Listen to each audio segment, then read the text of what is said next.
Charles Dickens a écrit Les Grandes Espérances. Ce roman, publié pour la première fois en 1861, a résisté à l'épreuve du temps et reste l'une des œuvres les plus appréciées de la littérature anglaise. C'est une histoire intemporelle. Nous voyageons avec Pip, un jeune orphelin qui fait face à de nombreux défis et aventures. De ses humbles débuts dans les marais du Kent, la vie de Pip est une montagne russe d'émotions et d'expériences. Il rêve d'une vie meilleure, aspirant à s'élever au-dessus de sa condition et à devenir un gentleman. Ses rêves sont alimentés par des rencontres avec de mystérieux bienfaiteurs et par l'attrait de la richesse et du statut social. Le roman nous ramène à l'Angleterre victorienne, une période marquée par des contrastes saisissants et des changements rapides. Dickens recrée avec brio l'atmosphère du Londres du XIXe siècle, avec ses rues animées, ses grands hôtels particuliers et ses ruelles sordides. C'était une époque de grands changements.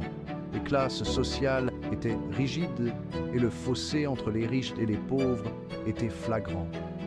Dickens utilise ces personnages pour mettre en lumière ces disparités sociales et leur impact sur la vie des individus. Le fossé entre les riches et les pauvres était immense, et ce gouffre est un thème central dans Les Grandes Espérances. À travers les yeux de Pip, nous voyons les luttes de la classe inférieure et la vie souvent creuse des riches. Dickens capture ce monde avec brio. Ses observations perspicaces et ses descriptions vives donnent vie à la société victorienne, donnant au lecteur l'impression de marcher dans les rues aux côtés de Pip. Il peint un tableau vivant avec ses mots, créant une riche tapisserie de personnages et de décors à la fois réalistes et profondément symboliques. Les Grandes Espérances est un roman initiatique. Il suit le parcours de Pip de l'enfance à l'âge adulte, capturant sa croissance, ses erreurs et sa quête ultime d'identité et d'estime de soi. Il est question d'ambition et de poursuite de la richesse. Le désir de Pip d'améliorer sa position sociale est le moteur de l'intrigue, le conduisant à faire des choix qui ont des conséquences considérables. Les expériences de Pip trouvent un écho chez les lecteurs même aujourd'hui. Ses espoirs, ses peurs et ses rêves sont universels, ce qui rend son histoire intemporelle et identifiable à travers les générations. Nous nous reconnaissons dans ses luttes et ses triomphes. Son parcours est un miroir reflétant nos propres désirs, défis et croissances. Son voyage est à la fois intemporel et universel. Il parle de la condition humaine, explorant les thèmes de l'amour, de la perte, de la rédemption et de la quête de sens. Ce roman est un chef-d'œuvre pour une raison. Son intrigue complexe, ses personnages mémorables et ses thèmes profonds ont captivé les lecteurs pendant plus d'un siècle. Il explore les complexités de la nature humaine. Il examine les pressions sociales, l'impact de la richesse et de la pauvreté et les dilemmes moraux qui façonnent nos vies. Et il célèbre le pouvoir de la compassion. Dickens nous rappelle que la gentillesse et l'empathie peuvent transcender les barrières sociales et apporter un véritable changement. Les Grandes Espérances n'est pas seulement une histoire, c'est un héritage. Il continue d'inspirer et de mettre les lecteurs au défi, nous rappelant le pouvoir durable de la grande littérature. Nous rencontrons Pip pour la première fois alors qu'il est un jeune garçon. Il vit dans les marais du Kent, sa vie est humble. Il est élevé par sa sœur sévère et son mari au grand cœur, Joe. Pip est orphelin. Il ne connaît pas ses parents. Sa vie est difficile. Mais il a bon cœur, il est imaginatif et aspire à plus. Un jour, la vie de Pip prend une tournure dramatique. Il rencontre un terrible forçat évadé dans les marais. Cette rencontre fortuite déclenche une chaîne d'événements. Ces événements vont changer la vie de Pip à jamais. Le forçat est un personnage effrayant. Il a faim et est désespéré. Il effraie Pip. Il exige de la nourriture et une lime pour enlever ses fers aux jambes. Pip, bien qu'effrayé, prend pitié du forçat. Il vole de la nourriture et une lime chez lui. Il les ramène en secret au forçat. Cet acte de compassion pèse lourdement sur la conscience de Pip. Pip ne le sait pas encore, Mais cette rencontre aura d'énormes conséquences. Son acte de gentillesse se retournera pour façonner son avenir. C'est un rappel que même les petits actes peuvent avoir un effet boule de neige. La vie de Pip change à nouveau.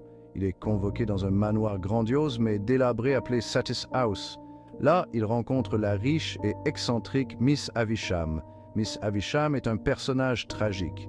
Elle a été abandonnée à l'hôtel le jour de son mariage.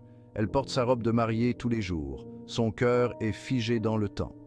Pip rencontre également Estella, la pupille de Miss Havisham, belle mais au cœur froid. Il est immédiatement épris d'elle, mais elle est cruelle et dédaigneuse.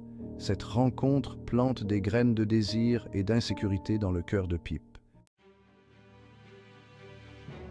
5e partie, Londres. Appel. Pip rêve de devenir un gentleman. Les visites de Pip à Satis House nourrissent son désir d'une vie meilleure. Chaque visite au manoir grandiose et délabré le laisse envier un monde bien loin du sien. Il a honte de ses origines modestes. Le contraste entre son éducation modeste et l'opulence de Satis House est saisissant, et cela le remplit d'un profond sentiment d'inadéquation. Il aspire à être un gentleman, digne de l'amour d'Estella. Estella, la belle et inaccessible pupille de Miss Havisham, devient l'incarnation de toutes ses aspirations. Un jour, le souhait de Pip semble se réaliser. Une lettre mystérieuse arrive, promettant de changer sa vie à jamais. Il reçoit une grosse fortune d'un bienfaiteur anonyme. Cette manne soudaine est à la fois excitante et déroutante. On lui dit qu'il doit aller à Londres. La ville, avec sa promesse d'éducation et de raffinement, l'appelle. Là, il sera éduqué en gentleman. Pip est fou de joie. La perspective d'apprendre et de se transformer en un gentleman raffiné le remplit d'espoir et d'enthousiasme. Il embrasse sa nouvelle richesse. Il commence à porter des vêtements raffinés et à fréquenter les quartiers à la mode de la ville. Il croit que c'est son passeport pour le bonheur. Les réunions mondaines et les bals deviennent son nouveau terrain de jeu, où il espère trouver l'acceptation et l'amour. Il ne remet pas en question sa bonne fortune. La source de sa richesse reste un mystère, mais il est trop absorbé par ses rêves pour s'en soucier. Il part pour Londres excité, mais naïf. Le voyage qui l'attend est plein de promesses, mais aussi de défis qu'il ne peut pas encore prévoir. L'aventure de Pip ne fait que commencer, et le chemin pour devenir un vrai gentleman le mettra à l'épreuve d'une manière qu'il n'aurait jamais imaginée. 6e partie, la vérité se dévoile, la révélation de Magwitch.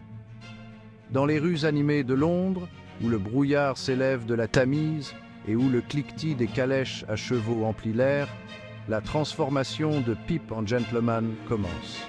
À Londres, Pip se transforme en gentleman. Il adopte les manières et la tenue de la classe supérieure, s'immergeant dans un monde de sophistication et d'élégance. Il profite de sa richesse et de son statut social. Les dîners somptueux, les fêtes opulentes et les vêtements les plus raffinés deviennent sa nouvelle réalité. La vie dont il rêvait autrefois est désormais à sa portée. Mais il commence à négliger ses vrais amis comme Joe. L'humble forgeron qui l'a élevé n'est plus qu'un lointain souvenir, éclipsé par les nouvelles ambitions de Pip. Il devient obsédé par sa quête d'Estella. Sa beauté et son attitude froide le captivent, le poussant à prouver sa valeur. Au moment même où la vie de Pip semble parfaite, la vérité s'est révélée. Une lettre arrive, brisant l'illusion qu'il s'est construite. Son bienfaiteur n'est pas Miss Havisham, comme il le pensait. La femme excentrique et riche qu'il croyait être à l'origine de sa destinée n'est pas la source de sa fortune. C'est le forçat qu'il a rencontré dans les marais, la belle Magwitch. L'homme qu'il craignait et qu'il a aidé dans sa jeunesse est le véritable bienfaiteur derrière sa nouvelle richesse. Cette révélation bouleverse le monde de Pip.